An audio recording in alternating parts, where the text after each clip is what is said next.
that you have proof or that you can prove that some SAPS officials during your time in SAPS has been supplying guns to gangsters?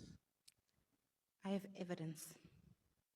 I have evidence, and that evidence is still in the possession of DPCI Free State.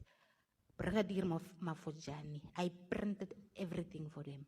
There's evidence that firearms they were meant to distract it were removed from the Free State sub-storage facility and sold back to the black market. So our children are killing each other with guns supplied by SAPS. Guns supplied by SAPS, yes.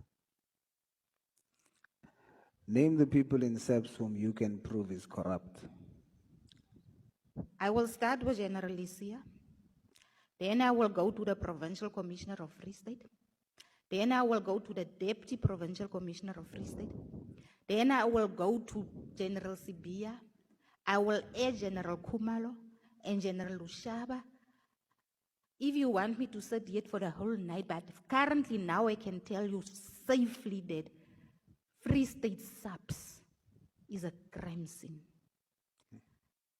Firearms, I have evidence that firearms are being removed, and General Lysia and General Modise is implicated, that they supplied hitmen with firearms from the storage facilities.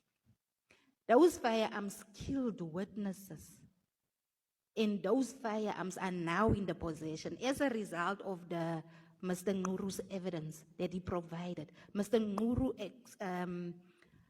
exposed the location of the firearms. Those firearms are now in the possession, and it killed a teacher, it killed a police officer, it killed many other people. Those firearms must still be linked to more killings that we still don't know. The firearms have been sent for IDOS testing. We will get the results. And if you are a hard worker in Free State and you fight against crime, you become a target.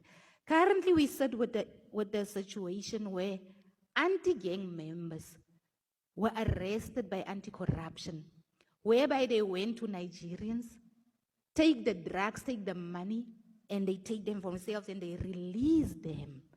And then anti-corruption arrested them.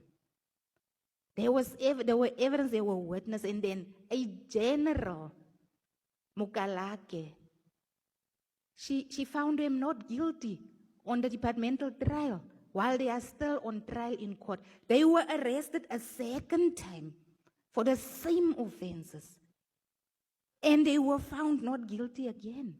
Now you ask yourself, that same General Mukalake that I'm speaking with, where her son raped a minor child, and a police officer was instructed not to arrest the son. And that case was withdrawn by the DPP. And because I can speak about these things on my social media platforms, I went to expose it on social media. As a result thereof, that docket was requested and put on the roll again. But I don't know currently what is the status. When is that little girl going to get her justice while Mukalake was promoted and her son is still out there? We don't know how many other girls are suffering as a result of what he did to that little girl. And how do you feel about the fact that such